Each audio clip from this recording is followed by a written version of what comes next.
versículo 30. Amém? Nós vamos estar lendo só o versículo de número 30, que diz assim. Amém? Todos acharam? Amém? Amém. Diz assim: E quando Jesus tomou o vinagre, disse: está consumado. E inclinando a cabeça, entregou o teu espírito. Amém? Amém. Louvado seja o nome santo do Senhor. Diga para o seu irmão: esta foi a aliança, o compromisso que Deus, através de Jesus, assinou, consumou com a sua igreja, com a sua noiva. Amém? Louvado e engrandecido seja o nome do Senhor. Irmãos, Santa Ceia para a igreja é uma coisa tão sublime, tão especial. Porém, alguns lugares têm deixado de cumprir com esse dever, que isso é o nosso dever. E as pessoas estão esquecendo o valor disso. Nós, como igreja, quando nos assentamos à mesa para poder cear com o nosso Senhor Jesus Cristo, nós estamos mostrando para o mundo o nosso compromisso firmado com o Cordeiro. E quando nós olhamos e vamos analisar e teologicamente olhar para dentro da Santa Ceia, nós vamos entender que isso é um ensaio para aquilo que vai acontecer no céu. Porque a Santa Ceia, simbolicamente, biblicamente falando, ela vai ilustrar o compromisso da noiva com o noivo. Ela vai mostrar o compromisso que a igreja tem com Cristo.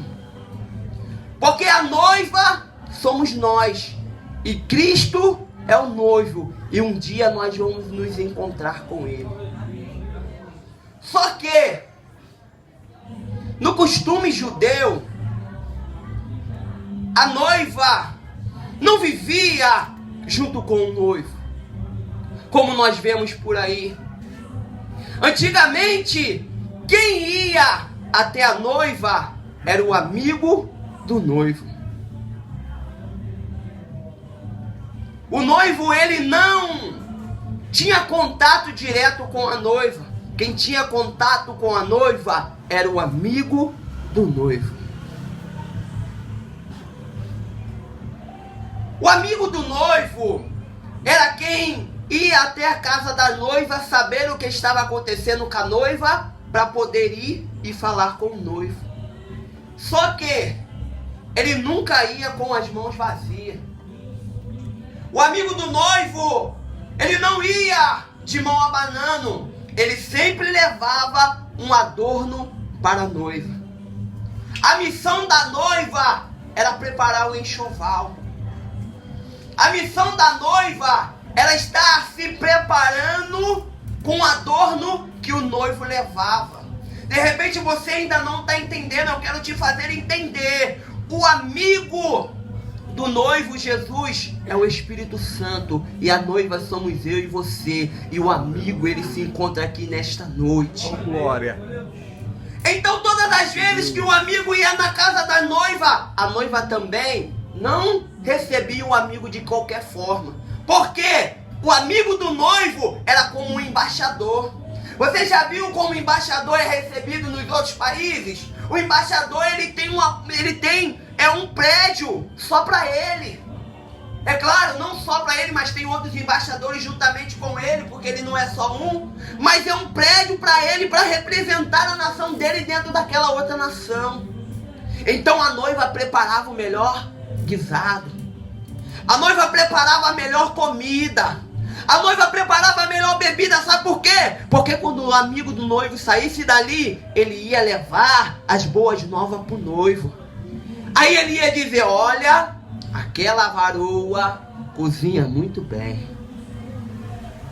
Olha, Aquela varoa trata muito bem da sua casa. Nós, como noiva do Senhor, nós temos que tratar bem da nossa casa. Porque a casa, nós estamos preparando para o noivo. Nós estamos ensaiando para naquele grande dia, quando nós recebermos o noivo, nós já estarmos prontos ou prontas para ele.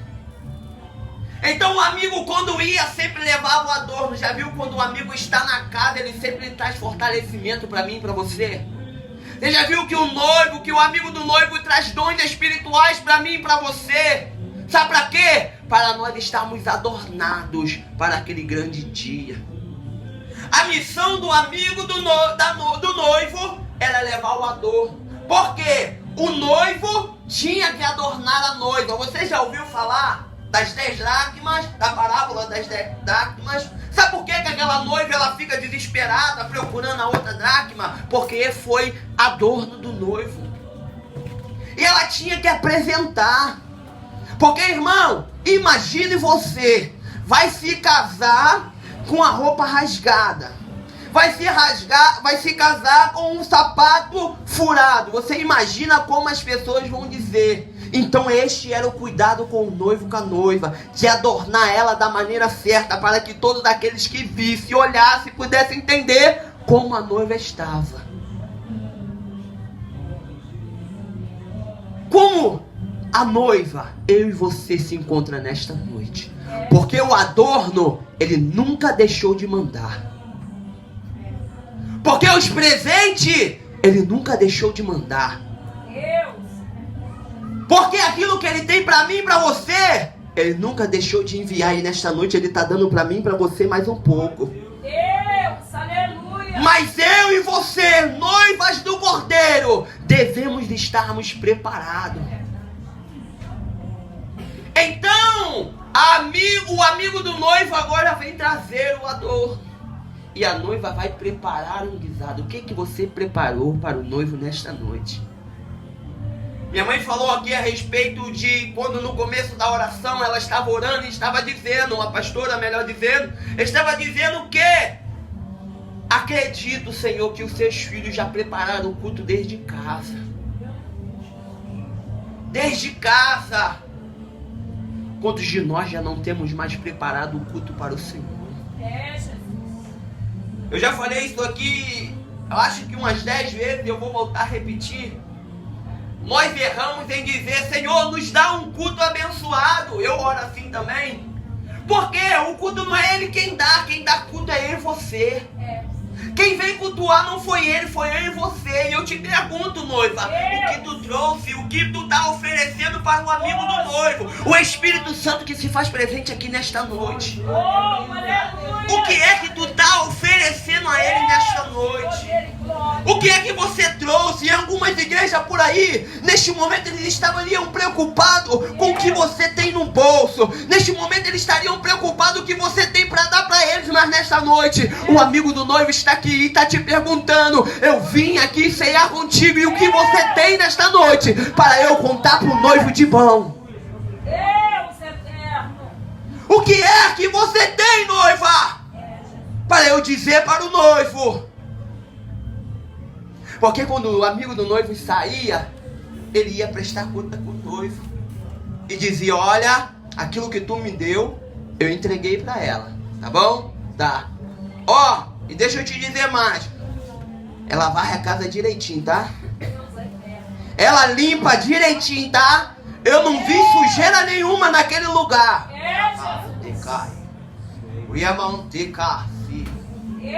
Não tinha sujeira, porque a casa estava limpa. Deixa eu te dizer uma coisa, alô só, tava um brinco. Rapaz, quando ela botou a mesa naquele lugar, aí fica preparado, varão, porque você vai engordar, hein? Fica preparado, varão, porque tu vai engordar. Será que é assim que o amigo do noivo ele vai chegar e vai dizer? Porque essa era a missão do amigo do noivo.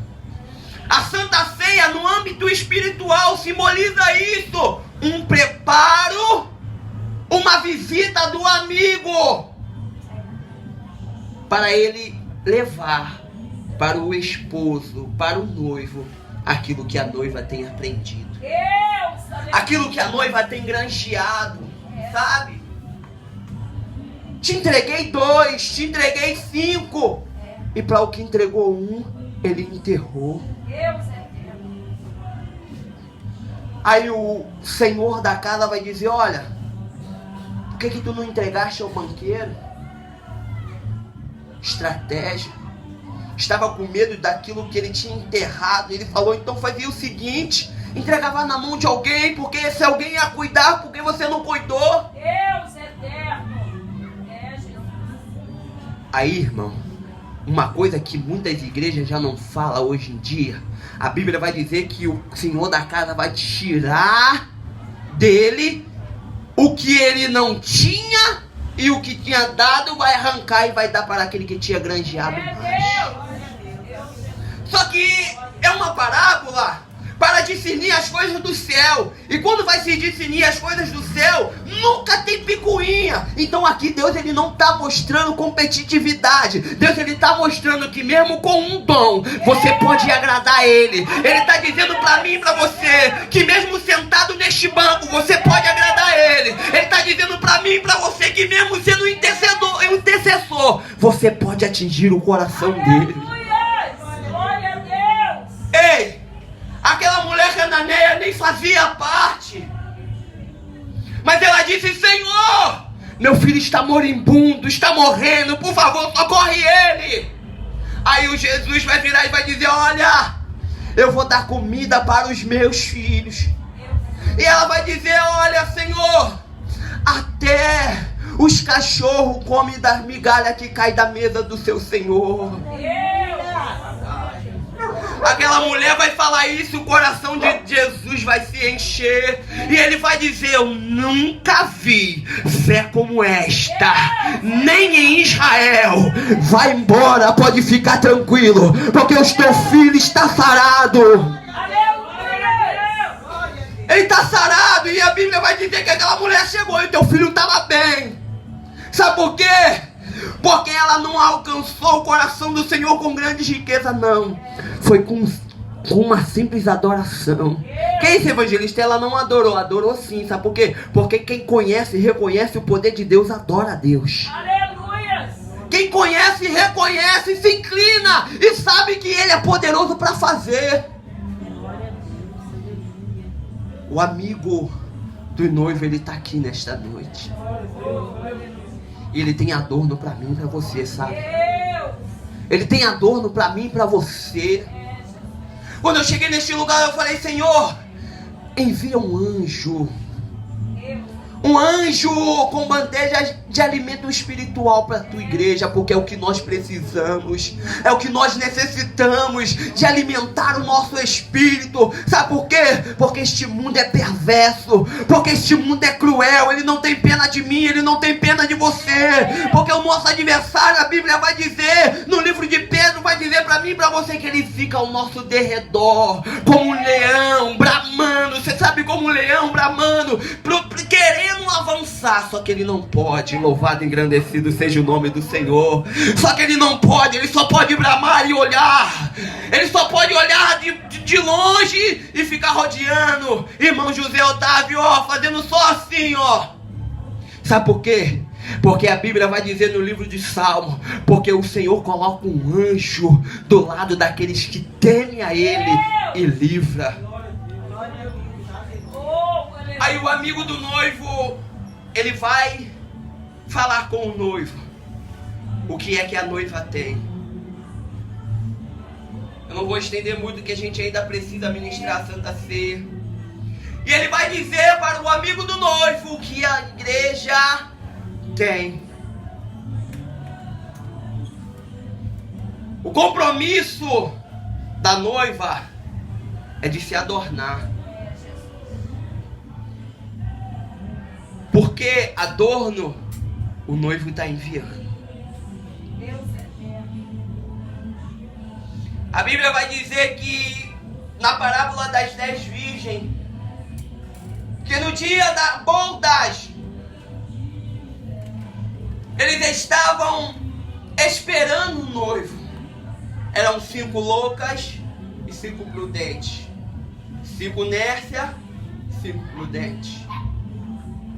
E a Bíblia vai dizer que todas tosquenejaram. Ou em outra tradução, todas dormiram. Ou em outras, todas cochilaram. Foram todas. Mas uma coisa fez a diferença. Todas cochilaram. As nécias e as prudentes. As que tinham azeite de reserva e as que não tinham azeite de reserva. Sabe o que acontece? Quando a gente recebe uma promessa, irmão, como o apóstolo Paulo ele vai dizer no livro de Coríntios, ele vai assimilar a nossa conquista do céu com a conquista de um homem que vai ganhar uma medalha. É que quando nós começamos um trajeto, nós estamos impulsionados pelo prêmio que nós vamos ganhar. E quando nós chegamos no final, nós estamos impulsionados por aquilo que nós vemos no final, porque nós já estamos vendo a linha de chegada. Mas quando nós estamos no meio, irmão, aí é difícil, porque nós corremos já na metade e olhamos para trás e vimos que a metade que nós corremos foi longa e nós ainda precisamos correr mais um pouco. Mas a Bíblia vai dizer que todas elas cochilaram. Mas uma coisa fez a diferença: o azeite de reserva. O azeite de reserva. E eu te faço a seguinte pergunta: como está a tua reserva nesta noite? Será que você está caminhando na reserva? Ou será que você ainda está com o azeite que você veio? Eu não sei de que forma você se encontra, mas deixa eu te dizer uma coisa: é necessário ter azeite de reserva. É necessário ter azeite de reserva. Sabe para quê? Para que quando chegar a adversidade, como já foi falado aqui nesta noite, quando uma enfermidade te alcançar, ou quando a porta de emprego fechada te alcançar, ou quando alguma coisa acontecer na tua vida, você permanecer de pé. Sabe por quê? Porque a nossa maior vitória, ela não está aqui. Ela está lá, naquele grande dia. E a Bíblia vai dizer que aquelas mulheres ouviram gritar: aí vem o noivo. E as 5 prudentes foram de encontro com o noivo. E as 5 nércias voltaram para comprar azeite. Como eu já falei, que as parábolas elas sempre vão assimilar as coisas do céu.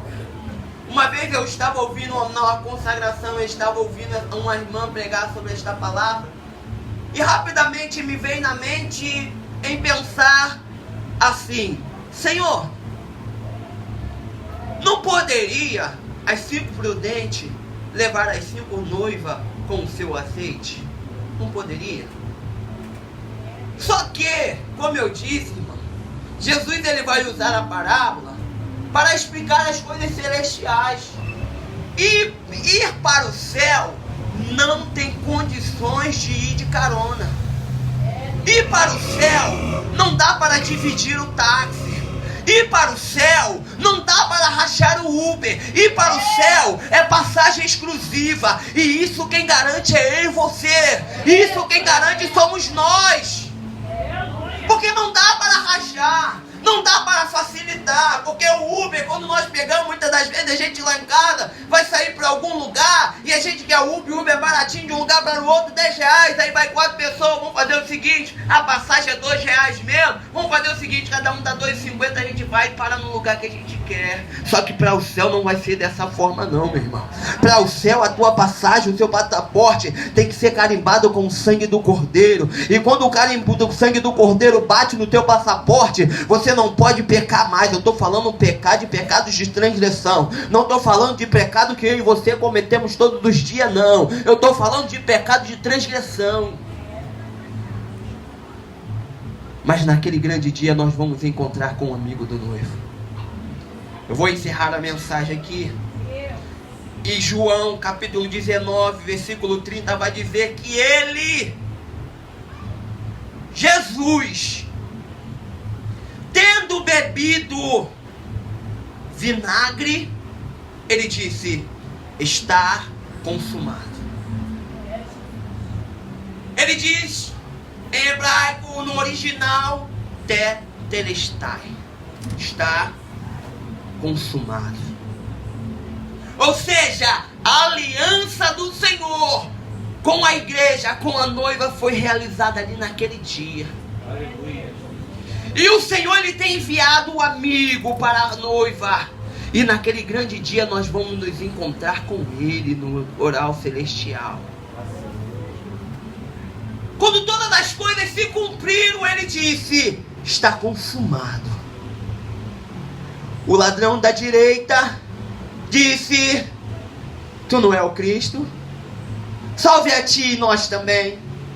Aqueles que estavam embaixo gritavam dizendo: tu não é aquele que dizia que derribaria o templo e com 3 dias ergueria? Faz o seguinte, desce daí se tu é o Filho de Deus. Desce daí. Aqueles que ouviram Jesus pregar foi os que afastaram. Aqueles que eram para estar do lado, como Pedro, negou Jesus.